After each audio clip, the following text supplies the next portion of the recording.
Thank you, Holy Spirit. Yes, Lord. Tunay. Napaka-pangkalihan mo, Panginoon. Napakabuti mo.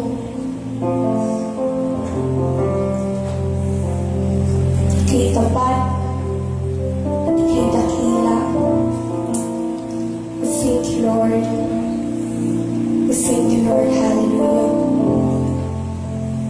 O Diyos, sumangit ito.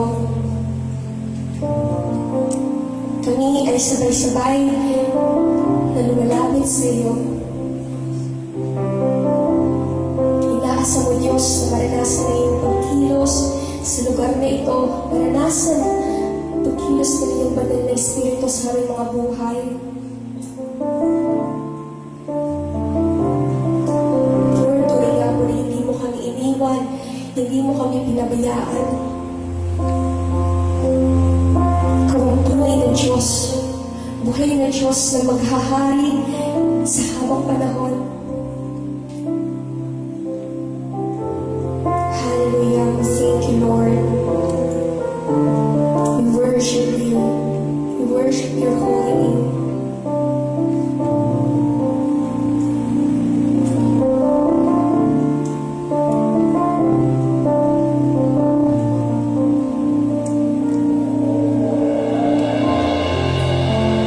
Joy goes to you.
naisin, Lord, na maranasan ka sa araw-araw ng aming mga buhay. O Diyos, salamat. Sapagkat tunay, Lord, na ang tulong mo ay sapat sa lahat ng aming mga pangangailangan. Lord, hindi ka nagkulang. Hindi mo kami pinabayaan.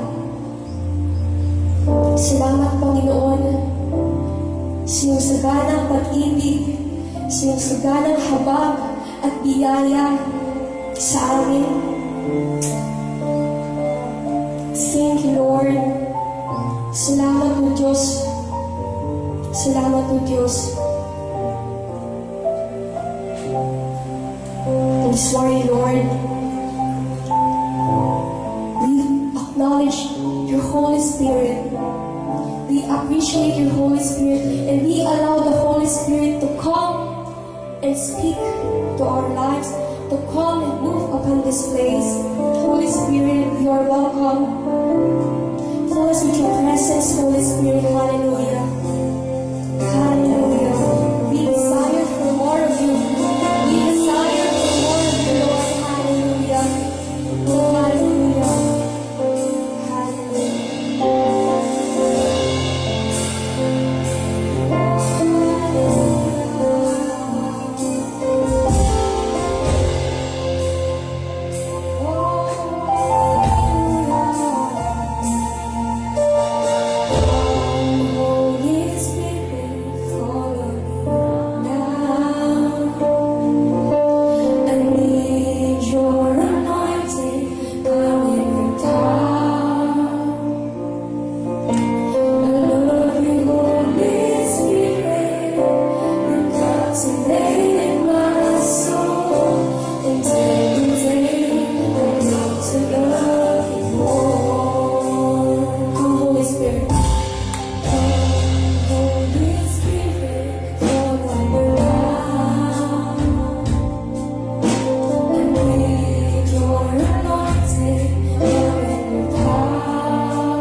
Hallelujah.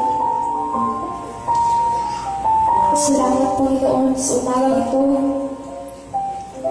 na minsan po, Diyos, pinaranas mo sa amin na tunay ka. Ikaw ang tunay na Diyos, buhay na Diyos na walang katulad. Lord, walang anumang bagay, walang sino man, O Diyos, sa paligid namin ang makakahadlang sa aming paglapit sa iyo. And Lord, salamat sa iyong banal na Espiritu na nagtuturo sa amin. Nagtuturo sa amin at ipinapakita, O Diyos, sa araw-araw kung ano ang nais mo. Kung ano ang dapat namin gawin, Panginoon. Salamat. Salamat, Panginoon. And Lord, not our will, but your will be done, Lord, sa iglesia ito, maging sa aming mga buhay. O Diyos, hindi kami ang mapapurihan, kundi Ikaw ang patuloy na maluwalhati. Ikaw, O Diyos, ay patuloy na mataas. Ikaw, O Diyos, ay patuloy na malakila sa aming mga buhay. Maging sa iglesia ito, hallelujah. We thank you, Lord. We thank you, Father. We thank you, Jesus. We thank you, Holy Spirit. And Lord, sa bagay ito, patuloy na aming binibigay sa iyo ang lahat ng papuri, ang lahat ng pagsamba, ang lahat ng pasasalamat, ang lahat ng pagluwalhati sa matamis at makapangyarihang pangalan ni Jesus namin, Panginoon. Amen. Amen. Hallelujah.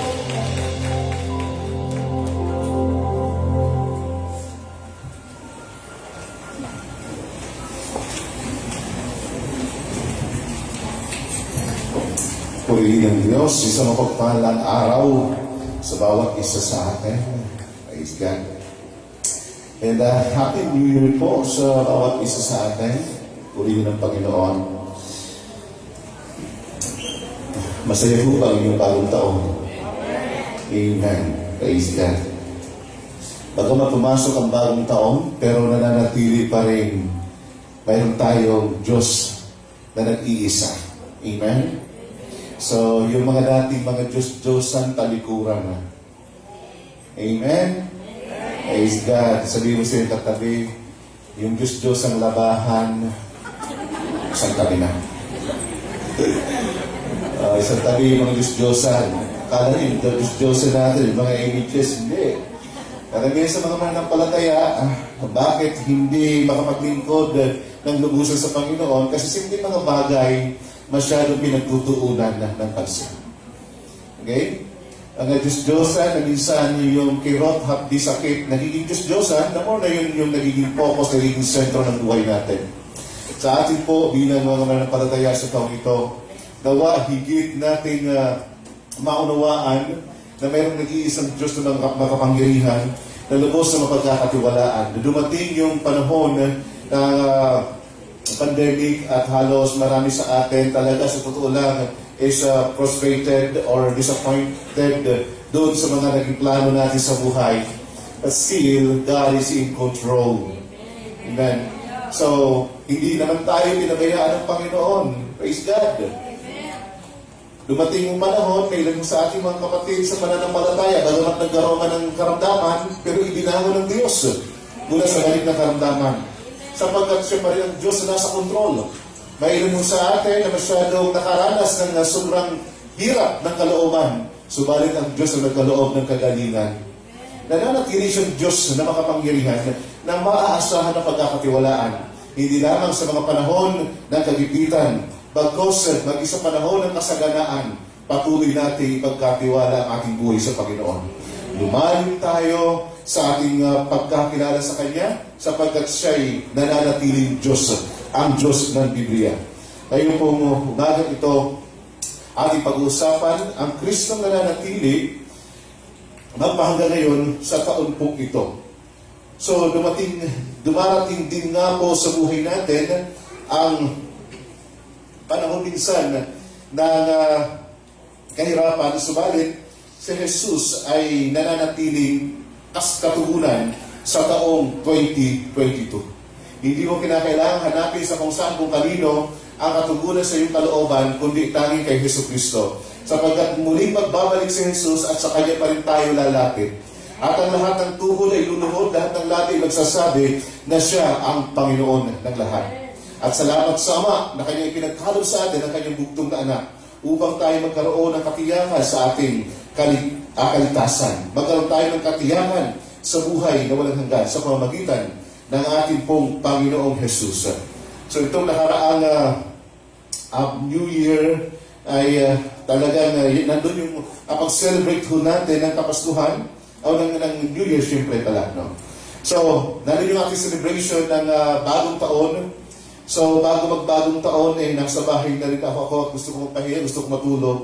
Pero with conviction, kumbaga, umalis muna ako sa bahay, pumunta sa malayong lugar, nag-iisa at nananalangin sa Panginoon. Isang bagay yung pinakita sa akin ni Lord, napakaraming bagay na pinagkakabalahan ng daigdig. Kung makita mo yung magandang mga makukulay na putukan, no, ng mga pagsalubong sa bagong taon, pero nandun ako nananalangin sa Panginoon. Nakita ko mga bagay na ito, kumbaga, napakaraming mga bagay na ano ba talaga magagawa ng mga pagsalubong na ito sa bagong taon kung tayo naman ay malayo sa Panginoon. So, wala rin kwenta, walang may tataboy kung hindi tayo marunong na lumuhod at manalagi sa Kanya. So, minsan, may mga pagkataon din naman sa bahay ng buhay natin, naging sa bahay natin, na minsan, nadadala rin po tayo ng mga bilog-bilog sa loob ng tahanan. Bilog, siyempre, yung itlog, kailan pa naging kwadrado. So, nandiyan sa mesa, yung mga pera na nakasiksik sa bigas. So, talikuran natin ang mga bagay na ipagsusihan, sapagkat wala doon ang pag-asa natin. Ang buhay mo at ang buhay ko nasa kamay ng Panginoon matapos mong ipagkatiwala ito ng si Kristo ay namatay doon sa krus ng Kalbaryo upang tubusin ka sa iyong pagkakasala at pagkalooban ka ng panibagong buhay, panibagong landasin na Kanyang ipinagkakaloob sa lahat ng sumasampalataya sa Kanya. So, siya lamang at sa Kanya lamang ang buong pagtitiwala, buong pag-asa natin. So, ngayong taong nagdaan, ano man ang nangyari, hilingin natin sa Panginoon na patuloy natin maranasan ang panibagong pag-asa, maranasan ang kagalakan na Kanyang pinagkakaloob sa buhay ng bawat isa sa atin, maranasan ang Panginoong Jesus sa bawat isa sa atin bilang Kanyang mga mananampalataya, bilang Kanyang tinubos. So, ngayon po umaga ito, pag-usapan natin ang apat na katotohanan, Christ still the answer for 2022. Wala na hong ibang katugunan. Bakit? Nananatili po ang Panginoong Jesus. He is the Alpha and Omega. Ayon po sa aklat ng Revelation. Siya mismo ang nagsasabi, ako ang Alpha at ang Omega, ang una at ang huli. So wala na pong iba maliban sa Kanya. Nananatili noon, ngayon at magpakailanman. Minsan pinakilala ng Diyos ang Kanyang sarili sa panahon po ni Moses. Nung sabihin niya, tinanong ni Moses, ano po ang sasabihin ko? Ano hong pangalan ninyo? Sabihin mo sa kanila, ako nga. Yung the great I am, ito ho'y nagpapahiwatig na ang Diyos ay nananatiling kasama mo. Ang Diyos ay palaging nariyan sa lahat ng panahon, lahat ng pagkakataon. At walang panahon na parang umabsent ang Diyos sa sitwasyon ng buhay natin. Walang pagkakataon na parang natutulog ang Diyos sa panahon na meron tayong kalungkutan, mga panahon na meron tayong kahinaan sa buhay. Walang panahon na kumbaga parang nawala ang Diyos. Palaging nariyan ang Panginoon. Palaging nandyan ang Kanyang pagsama, nandyan ang Kanyang katugunan sa atin. Madalas sa ating buhay, hindi natin maramdaman na nandiyan ang Panginoon sa kadahilanan na minsan sa ating puso meron po tayong ibang meron tayong ibang mga pinagdadaanan at minsan mas higit na lumalaki yung mga sitwasyon, yung mga circumstances sa buhay natin sapagkat nararamdaman natin at may mga pagkakataon na parang hindi natin maramdaman ang presence ng Panginoon. Sadyang ang pakiramdam ay mapandaya, mapanlinlang at napakaraming nadadaya ng pakiramdam na ito kung hindi natin ito may susuko sa Panginoon. Kaya nga sabi ng Book of Proverbs, trust in the Lord with all your heart, and do not lean on your own understanding. Sa kadahilanan na alam ng Panginoon ang laman ng ating puso, alam ng Panginoon ang direksyon natin, may mga pagkakataon na para mabilis ang pinagkakatiwalaan natin yung naunawaan natin. Naunawa yung pakiramdam natin. Pero hindi ho ito lubos na maaasahan kung hindi natin ito ipagkakatiwala sa Panginoon. So ngayon po, titingnan natin ang kwento ng isang lalaki mula ho dito sa Acts chapter 3 verse 1 to 3, o 1 to 10, no? Acts chapter 3 verses 1 to 10, isang kwento ng isang lumpong lalaki. No?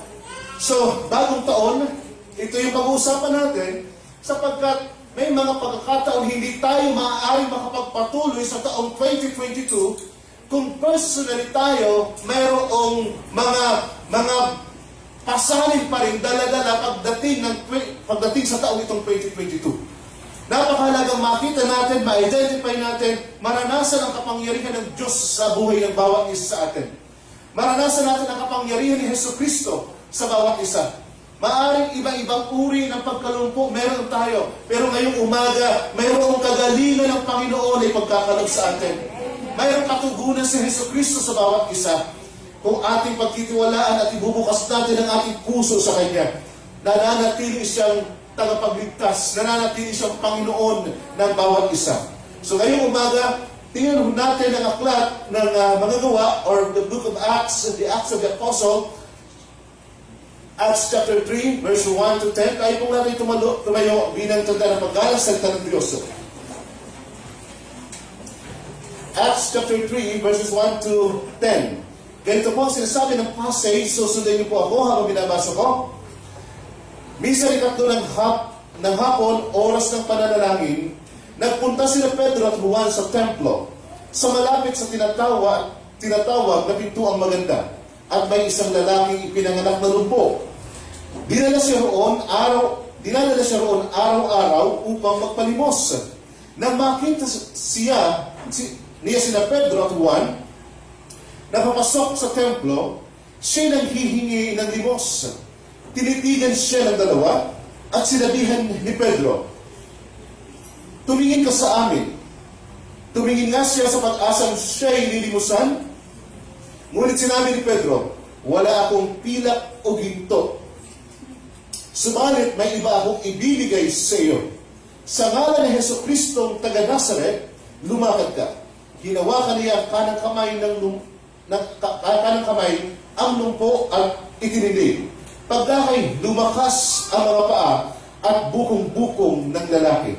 Ito'y napalukso at nagsimulang lumakad. Palukso-lukso siyang pumasok sa templo kasama nila at masayang nagpupuri sa Diyos. Nakita ng lahat na siya'y lumalakad at nagpupuri sa Diyos. Nagilala sila nang makilala nilang siya ang pulubing dating nakaupo sa pintuang maganda. Manalangin tayo. Aming Diyos, salamat po sa umagang ito. Salamat sa iyong salita na amin pong pagsasaluhan. Salitang magbibigay pag-asa sa amin. Salitang nagbibigay buhay. Ngayon pong umaga, Panginoon, hayaan mo na ang salitang ito maging katugunan sa aming mga puso na pumasok na nga po, Diyos, ang 2022. Tulungan mo kami na lubos ka namin pagtiwalaan at asahan.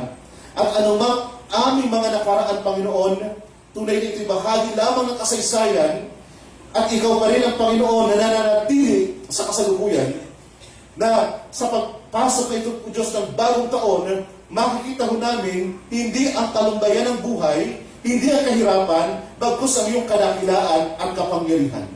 Amang banal, lubin mo nga po na ngayong umaga, sino man may karamdaman, ang kagalingan ng Diyos ay patuloy na dumaloy. Sino man may mga kabiguan, patuloy mo nga pong tugunin ang kailang mga kalooban.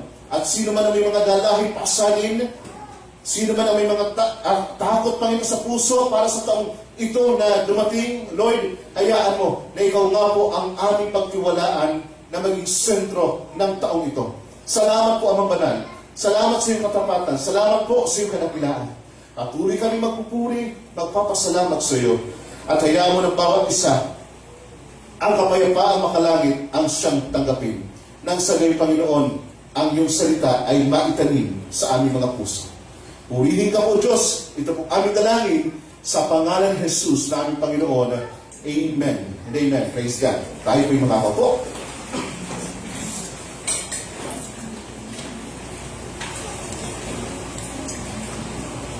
Okay, Christ still the answer for 2022. So dito po sa talatang ito, may makikita mo natin sa Book of Acts na panahon na kung saan nagkaroon ng, sabihin natin, nagkaroon ng revival, o panahon na naipanganak ang iglesia, naipanganak ang church. Actually, that time, wala pang pangalan na ito ay Kristiyanong simbahan. Wala pa. Halos sa panahon na lang, sa lugar na lang ng Antioquia, tinawag ang mga mananampalataya na mga Kristiyano. And sabi ng ilang mga Bible commentator, na ang salitang Kristiyano ay parang bansag sa mga tagasunod ni Kristo. Okay? Para ma-identify na ikaw ay tagasunod ni Kristo, ang tawag sa iyo, Kristiyano.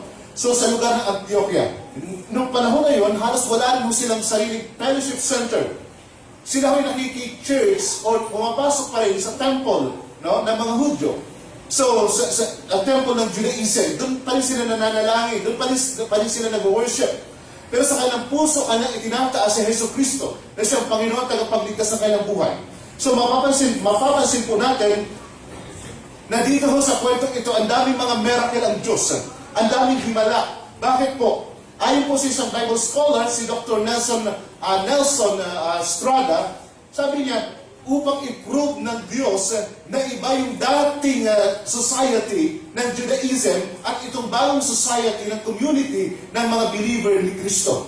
Para kanyang patunayan, sapagkat wala nang pagkilos ang Diyos sa Judaism. Dahil more on ritual, more on laws, pero hindi naman nila nagagawa. Samantalang ito yung panibago, ito yung tinubos ni Kristo. Ito yung binayaran ng kanyang dugo. No? Ito yung kanyang mga tinawag. Ito yung mga iniligtas ng Panginoong Jesus. At dito, tumikilos, gumagawa ang Espiritu Santo. Tayo ho, mga Pentecostals, ay naniniwala sa katotohanan na mayroong Ama, mayroong Anak, at mayroong Espiritu Santo. At magkaiba ang Ama. Magkaiba ang Ama sa Anak at sa Espiritu Santo. Subalit nananatili mayroong iisang Diyos. Iisa sa kanilang katangian, iisa sa kanilang naturalesa. Pero magkakaibang persona. Patuloy na gumagawa. Ang Ama ang naghayag sa panahon ng paglikha at si Kristo ang siyang salita at ang Banal na Espiritu ang siyang gumawa. Maging sa kaligtasan ang Ama ang siyang nagplano. Si Kristo ang siyang ipinako sa krus at ang Banal na Espiritu ang nangusap sa atin upang kanya ipahayag ang ginawa ni Kristo doon sa krus sa Kalbaryo. Hanggang ngayon, patuloy na gumagawa, kumikilos ang Banal na Espiritu sa ating kalagitnaan. Sa panahon ito, makikita ho natin, nahayag ang himala, hihayag ang pagpapagaling, nahayag ang pagkilos ng Panginoon. Ang Diyos noong panahon na magpaumpisa ang Kristyanismo ay nananatili pa rin Diyos magpahanggang ngayong 2022. Diyos na maaaring pagtiwalaan at asahan. Diyos na maaaring lapitan. Diyos na maaaring tumugon sa ating buhay. Diyos na ang kanyang plano ay hindi pa rin nagbabago. Magbago man ang mga tao, magbago man ang kaisipan natin, magbago man ang Pangulo ng Bansa, nananatili na si Jesus ay nasa kanyang trono. So ngayon tingnan po natin ang mga ilang katotohanan dito. So i-check po natin yung background ng passage. So, sa senaryo, makikita po natin, nandoon ang dalawang alagad. Sina Juan at saka sina Pedro. Natural sa mga alagad, sa mga apostle, na papasok sila sa templo para manalangin. At may oras sila ng pananalangin. So walang maaaring makatinag, makapigil sa oras ng kanilang pananalangin sa Panginoon. So, pumupunta sila sa templo. Anong templo yung tinutukoy? Actually, that time, buo pa yung temple sa Jerusalem. Hindi pa siya nasisira. Actually, AD 70, AD 70 nawasak o nasira yung templo. Mayroong isang natitirang bahagi ng wall na lamang ngayon, subalit hindi na, kumbaga bahagi na lang yun ng temple. Pero, tuluyang nawasak, tuluyang nasira ito noong AD 70. So that time, buo pa yung templo. Pumapasok ko yung mga alagad. Doon sila mismo nananalangin sa loob ng templo. Tumatawag sa Panginoon at walang ibang sentro kundi si Hesus Kristo. Maging sa loob ng templo, sila ay nangangaral ng mabuting balita ng ginawa ni Jesus doon sa krus ng Kalbaryo. Patuloy sila nangangaral at sa pagkakataong ito, mayroong isang lalaking lumpo at ayon dito sa sinulat ni Lucas, ang sabi niya, may isang lalaking ipinanganak na lumpo. Nangangahulugan mula pa sa pagkabata, talagang ang lalaking ito ay lumpo na. For how many years? Ang nangyayari dito sa lalaking ito, sabi diyan, dinadala siya roon araw-araw upang magpalimos. Okay? So yung kanyang kondisyon, kahabag-habag, kaawa-awa, dapat kaawaan, dapat kahabagan, dapat bigyan. At ang kanya naman pakiramdam, ako'y kahabag-habag, ako'y kaawa-awa, dapat akong bigyan. Sapagkat wala akong hanap buhay, hindi ko kayang buhay na aking sarili, maliban sa iyong ibibigay. Habang panahon siyang namamalimos, no? Habang panahon, at maaaring iniisip, nasa isipan niya, habang panahon siyang mamamalimos, sapagkat hanggang doon na lang ang kanyang kalagayan. Sa buhay pananampalataya ho natin, minsan, kapag kayong katugunan sa buhay natin, sa puso natin, hindi mo masumpungan kay Hesus Kristo, minsan nagmumukha po tayong pulubi. Tingnan mo yung katabi. Di ba? Hindi niya mukhang pulubi. Nagmumukha tayong pulubi. Bakit po? Sa mga panahon na ang kasiyahan mo, iniaasa mo sa daigdig na minsan mawawala din. Naunawaan niyo po. No? Nagmumukha tayong pulubi kapag ang pag-asa mo ay inilalagay mo dito sa daigdig. Hinahanap mo yung kasiyahan mo sa daigdig. Hinahanap mo yung kapunuan mo sa iyong buhay sa mga bagay-bagay na mawawala. At paulit-ulit ka lang maghahanap ng ganun hanggat hindi mo ito nasusumpungan kay Hesus Kristo. Naunawaan mo. So, kumbaga, dito sa pagkakataon na ito, although ipinaliliwanag ko ito sa iyo upang tingnan yung spiritual na bahagi. Bagamat ito ay literal, pero ipinakikita dito yung spiritual na parte na kalagayan sapagkat physically hindi ko tayo lumpo. No? May mga panahon spiritually lumpo tayo.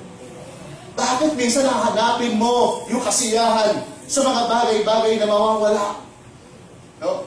Bakit minsan iaasa mo minsan sa mga relasyon na minsan masisira at wala kang katiyakan?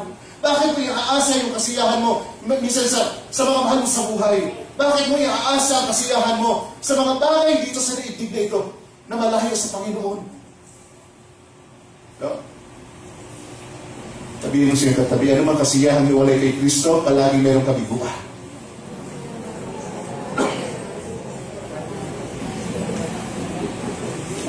Sabi ng Book of Psalms, sa Diyos mo hanapin ang kaligayahan at ang pangarap mo iyong makakamtan. Ito'y nananatiling hindi lamang prinsipyo, kundi katotohanan nananatiling pangkalahatan.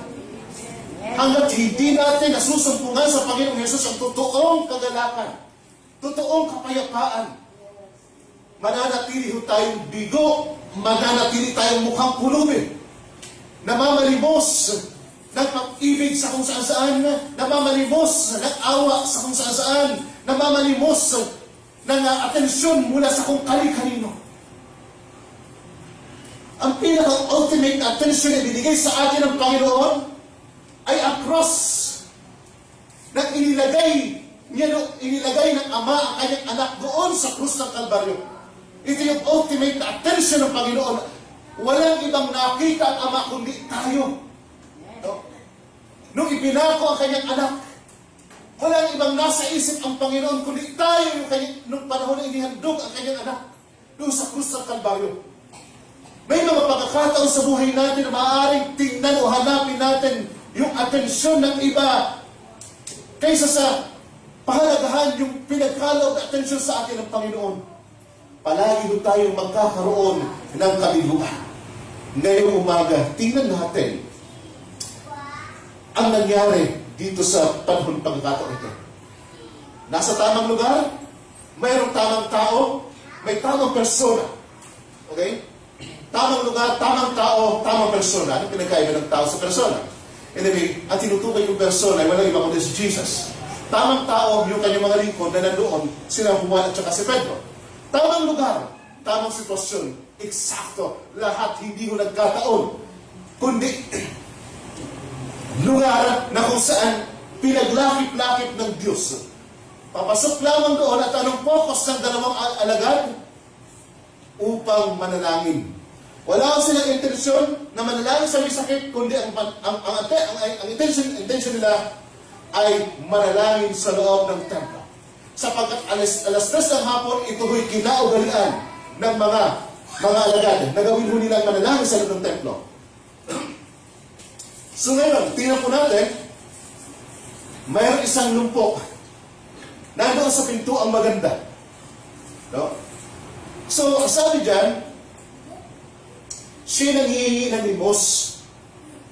Tinitigan siya ng dalawa, at tinitigan siya ng dalawa at sinabihan, tumingin ka sa amin. Tumingin nga siya sa pag-asang siya'y lilimusan. Although yung intensyon ng lalaki ay iba sa planong gawin ng Diyos sa kanyang buhay. May mga panahon sa buhay natin ganoon, no? Iba yung perspective mo sa perspective ng Diyos. Iba yung view mo sa view ng Panginoon. Iba yung inaasahan mo sa gagawin ng Diyos, no? Iba yung inaasahan mo at iba rin yung gagawin ng Diyos sa buhay mo. Madalas napakaliit lang ng iniisip mo, pero yung iniisip ng Diyos ay napakalawak at higit pa sa kaya mong isipin. Kaya mong gawin. Mga panahon na masyadong pagod ka ng mag-isip at ang hinihingi mo kay Lord parang simpleng bagay, pero iba ang ginagawang kaparaanan ng Diyos sa buhay natin. Bakit po? Nananatili na sa buhay ng mga mananampalatayang Kristiyano, tangi ang plano at kalooban ng Diyos ang magaganap. Ano mang plano mo natin na taliwas sa kalooban ng Diyos matapos natin isurrender yung buhay natin sa Kanya, ito po ay palaging mayroong kabiguan. Minsan nangyayari din yung pinaplano natin, pero nabigo na muna tayo bago tayo lumapit sa Panginoon para hingin natin yung kanyang, para gawin natin kung ano kanyang kalooban para sa atin. So ngayon, ito ho yung kanaging katugunan sa pagkakataon po ito. Kung titignan po natin, sabi ni Pedro, no? Ngunit sinabi ni Pedro, wala akong pilak o ginto. Subalit may iba akong ibibigay sa iyo sa ngalan ni Hesus Kristo, taga Nazaret. Grabe, ano? Ano kaya yung senaryo nung panahon na nandoon yung isang pulubi at yung kanyang iniisip ay bibigyan siya ng Panginoong o bibigyan siya ng dalawang ito. Maaaring yung suot ng dalawang itong alagad ay napakadisente. Diba? So, nandun sa nasa pinto ang maganda, lumalakad yung dalawang alagad, disente yung kanilang kasuotan. No? And then, ini-expect ng pulubi, ng lumpo, na bibigyan siya. Nung sabi ni na Pedro tuwan, tumingin ka sa amin. No?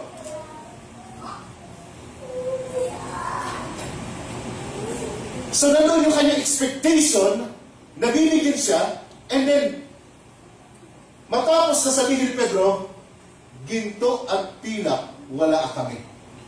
No? Ginto at pilak, wala kami. Ano kaya yung mukha ng lalaki itong lumpo, matapos na sabihin ni Pedro, ginto at pilak, wala kami. Maaaring frustrated ang lalaki ito.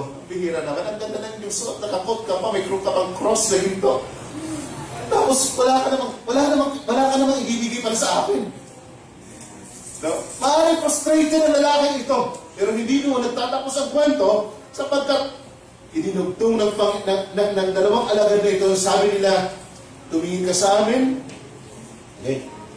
Wala akong pilak o ginto, subalit may iba akong ibibigay sa iyo. Sa ngalan ni Hesus Kristong taga Nazaret, lumakad ka. Ilan po ba sa atin minsan na hirap yung kalooban mo, pero minsan, ang ginagawa mo ay ibaling sa ibang bagay yung atensyon. Para kahit na pansamantala naman lang, maibsan yung hirap ng kalooban mong pinagdadaanan. Ilan ba sa atin yung ginagawa yung practice na ganoon? Yeah? Kumbaga, hirap yung kalooban mo, pero ang gagawin mo, i-divert mo yung attention sa iba para kahit na pansamantala, maibsan yung labis na hirap na kalooban mo. May mga pagkakataon, kagaya tayo ng lumpok ito. Ang kanyang problema ay hindi siya makalakad. Pero ang kanyang solusyon, ano po? Mamalimos. Para matugunan yung kanyang pangangailangan sa araw-araw. Pero hanggang kailan siya mamamalimos dahil nalumpo siya? Habang panahon, nalumpo siya. Bakit? Ang problema niya kasi, hindi siya makalakad. No? Hindi siya makalakad. So, nangangahulugan na kinakailangang bigyang atensyon ay yung kanyang paa na hindi makalakad. Kaso lang limitado ang kanyang kaisipan para isipin makakalakad siya.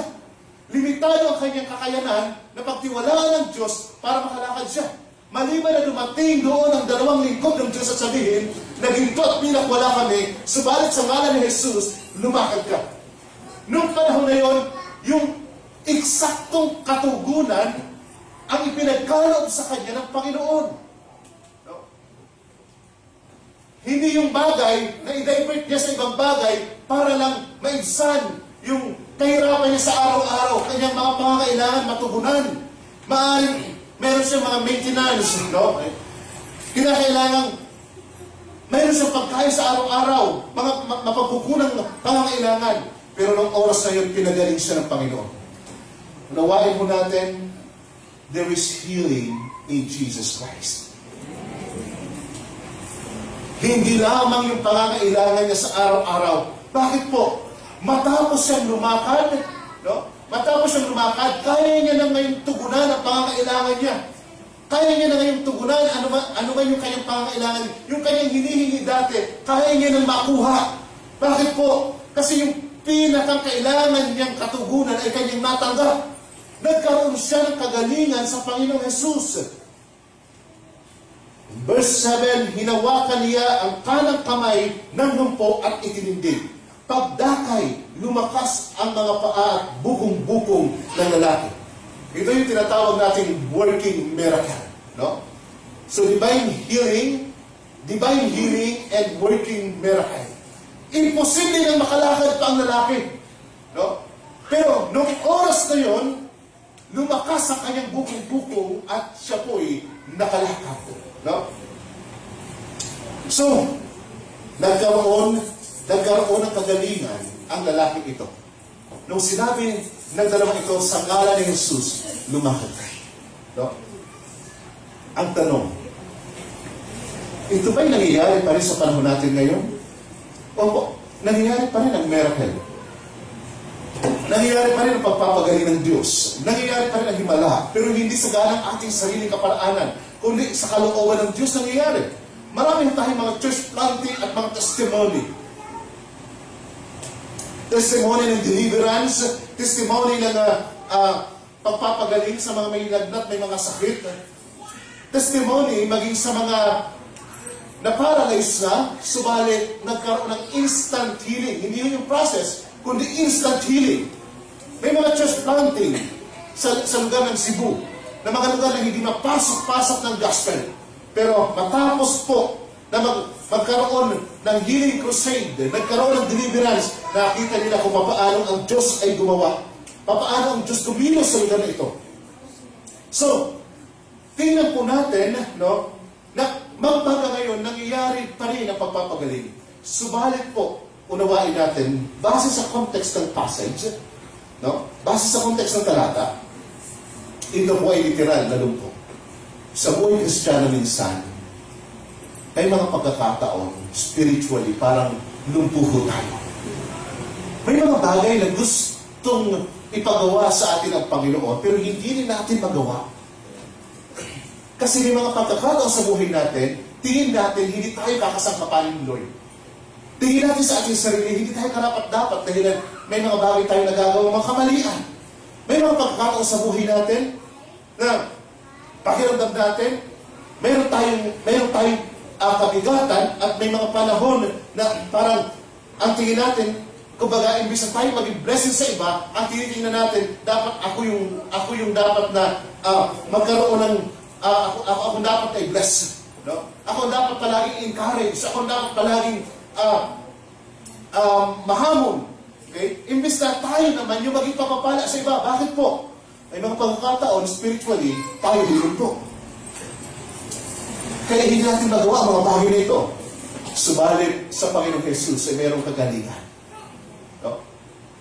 Mayroong kagalingan na maaaring pagkaloob sa atin upang magawa natin ang kalooban, ang nais ng Panginoon sa ating buhay.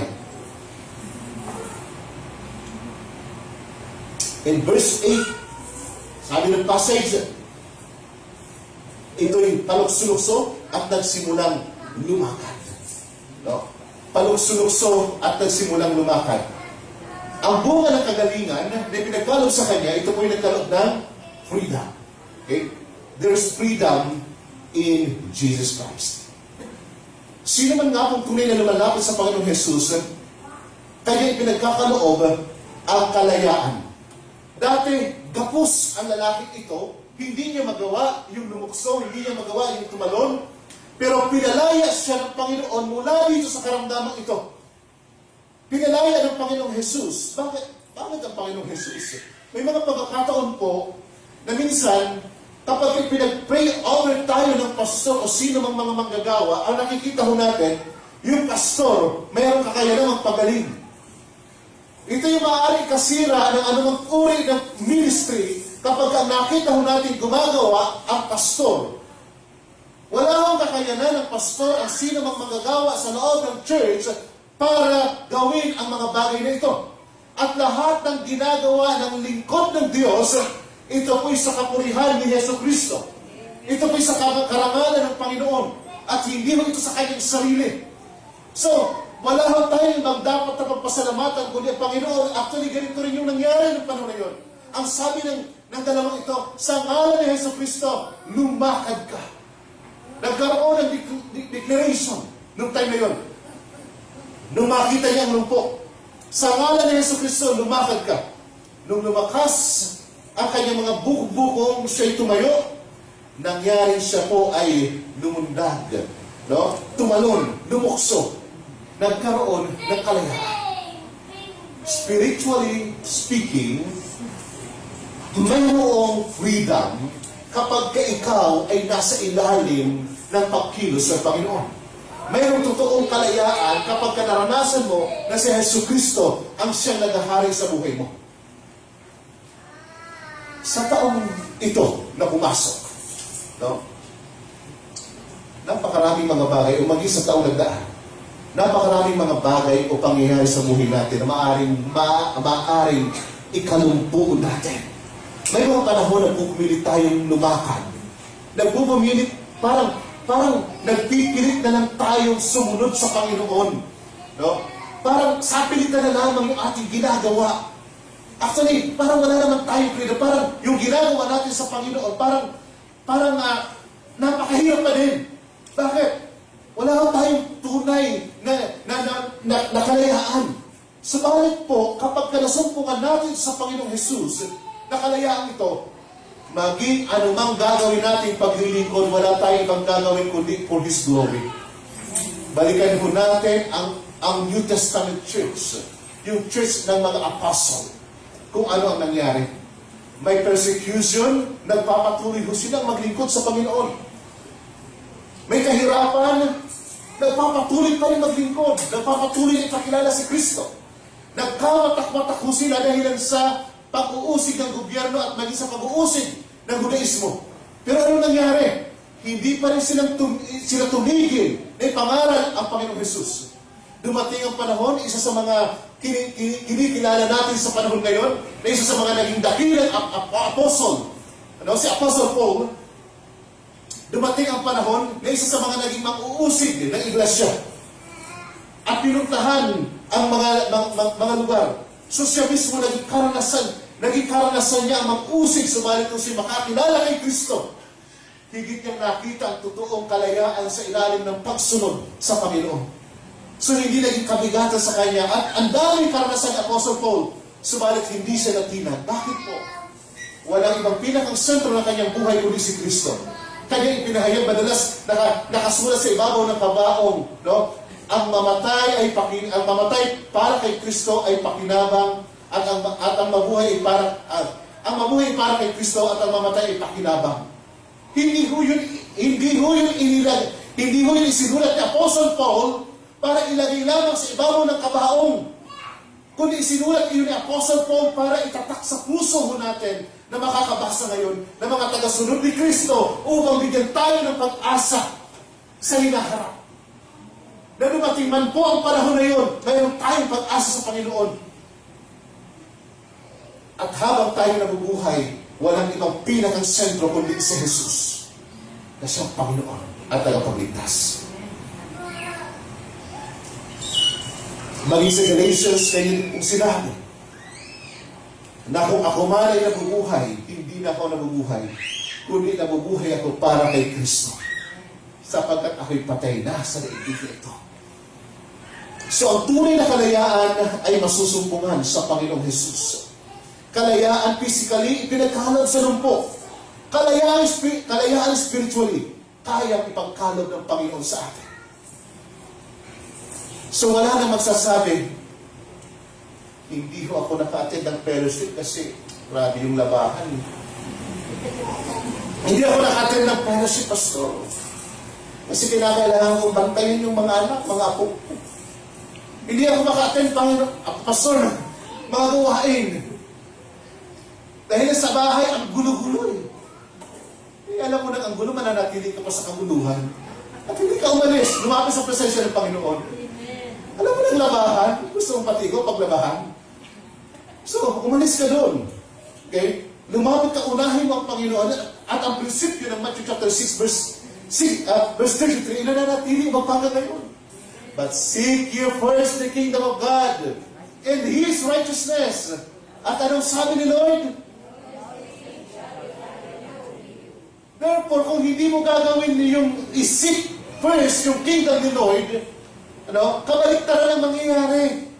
No? Pag inuna mo si Lord at ang kanyang katuwiran, idadagdag ang maraming bagay. Pero huwag mong sunod si Lord, gawin mo yung gusto mo, habulin mo yung hinahabol mo ngayon, patuloy kang maghahabol habang nabubuhay. Kung bakit minsan nawawalan tayo ng totoong kalayaan, sapagkat hindi natin ito hinahanap kay Kristo. Subalit kung masumpungan natin ito sa Panginoong Jesus, ang tunay na kalayaan ay kanyang ipagkakaloob. Ano ba? There is joy in Jesus Christ. Okay? Mayroong tunay na kagalakan. Sabi ng 8b, palukso-lukso siyang pumasok sa templo, kasama nila, at masayang nagpupuri sa Diyos. Ito yung pinakamasarap gawin sa buhay ng isang mananampalataya. Ang masalamatan, papurihan ng Panginoon sa lahat ng pagkakataon. No? Pasalamatan ng Panginoon sa lahat ng pangyayari sa buhay. May pagsubok, praise God. May pagtutuwid ng Panginoon, praise God. No? Nasa panahon ng kagipitan, purihin ang Panginoon. Diba? Ano sabi ni Job? Nung sinabi sa kanya ng kanyang asawa, Job, sumpain mo na ang Diyos at nang mamatay ka na. Ano sabi ni Job? Kabutihan lang ba? Tatanggapin mo? Hindi pati ang kahirapang ito na meron tayo, meron ako. Ang sabi ng Word of God, hindi nagkasala si Job sa Diyos. Bakit? Ang kanyang puso at palagi mayroong pagpapasalamat sa Diyos sa lahat ng panahon. Ang sino mang tinubos at ang kanyang pag-asa ay na kay Kristo, palaging mayroong pagpapasalamat, mayroong kagalakan sa Panginoon.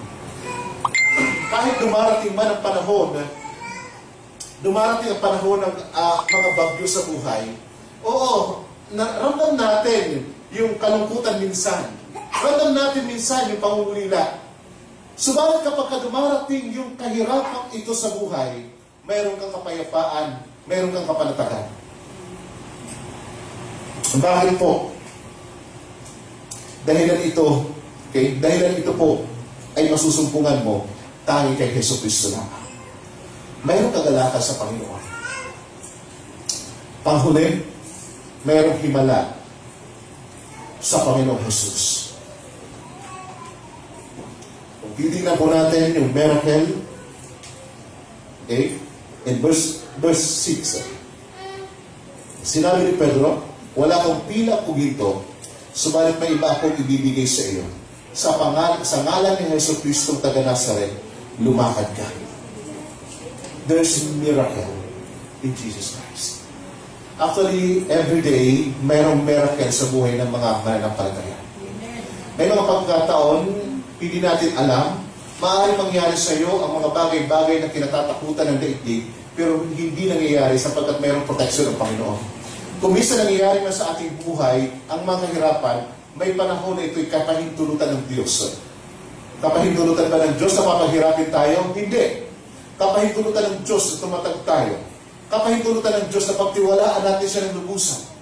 Kapahintulutan ng Diyos na sa pamamagitan minsan ng mga kahirapang dumarating sa ating buhay, makita natin na hindi sa pamamagitan ng sarili mong lakas, kundi sa pamamagitan ng kanyang biyaya, kaya ka nagtatagumpay. Every day ay mayroon pong miracle ang Panginoong Jesus. So, mahalagang makita natin na ang buhay natin ay umiikot sa Panginoon. Mahalagang makita natin ang ating sarili na nakasentro si Jesus sa ating pamilya sa taong ito. Nakasentro si Hesus Kristo maging sa ating trabaho. Nakasentro si Kristo maging sa ating buhay. Nakasentro si Hesus Kristo maging sa church na ito. Sa Life Church. Wala na hong iba nananatili at nananatiling katugunan kundi ang Panginoong Jesus. Unawain natin ang pinakang punto ng mensahe ngayong umaga. Minsan, namumulubi tayo ng kung anumang bagay sa buhay. Sapagkat may mga pagkakataon na hindi natin hinahanap kay Kristo ang kasagutan. Sa taong 2022, si Kristo pa rin ang katugunan sa buhay ng bawat isa sa atin. May mga pagkakataon na namumulubi tayo ng atensyon sa iba. Subalit hindi natin nakita kung paano tayo pinahalagahan ng Diyos doon sa krus ng Kalbaryo. Na ang kanyang anak ay kanyang pinagkalab sa atin. May mga panahon sa buhay natin na mamalimos tayo ng pagmamahal sa iba. Subalit hindi natin nakita na bago pa natin matutuhang ibigin ng Diyos, nauna na siyang umibig sa atin nang si Hesus Kristo ay kanyang ipinagkaloob sa atin. Ngunit ipinalaman ng Diyos ang kanyang pag-ibig sa atin noong tayo'y makasalanan pa, ayon sa aklat ng Roma. May mga pagkakataon na unti-unti tayong nalulumpo sa buhay. At hindi natin magawa ang nais ng Panginoon sa buhay natin sa kadahilan ng hindi kay Jesus umiikot yung buhay natin. Hindi ko sinasabi na iwanan natin yung ating pamilya, iwanan natin yung ating trabaho, iwanan natin yung kung anong mga bagay, kundi ang tinutukoy ko ngayong umaga, isentro natin ang buhay natin sa Panginoong Jesus. At hayaan natin siyang magsaayos ng napakaraming bagay sa buhay natin. Hindi sa kung ano, sa kadahilanan na palaging merong kabiguan sa daigdig na ito. Kung hindi natin masusumpungan sa Panginoon ang tunay na katugunan. Kung hindi natin masusumpungan kay Jesus ang tunay na katugunan, palagi kang mayroong kabiguan at paulit-ulit ka sa kabiguan mo. Ngayong umaga, maaaring sa ating buhay, itong nagdaang taon na ito, no? Maaaring sa nagdaang taon na ito, nakita natin ang ating mga sarili. Maaaring unti-unti tayong nais na lumpuin ang kaaway. Subalit ngayong umaga, mayroong kagalingan sa ngalan ni Jesus. Maaaring inaalis, maaaring yung ating tunay na kalayaan ay unti-unting nawawala. Sa kadahilan ng naging busy tayo sa kung anumang bagay at wala na kay Kristo yung focus ng ating sarili. Sa umagang ito, pagkakalooban ka ng Panginoon ng tunay na kalayaan. kung ibabalik mo ang iyong puso sa Kanya. Bakit pa, Pastor? Mayroong hubang pa ang puso, minsan naglalakad at naliligaw at wala sa Kanya. Minsan yung kagalakan mo, umiikot sa kung saan at kung ano-ano. Masaya ka dito, masaya ka doon, pero hindi mo maranasan ang tunay na kasiyahan. Sa relasyon mo sa Panginoon, mayroong problema.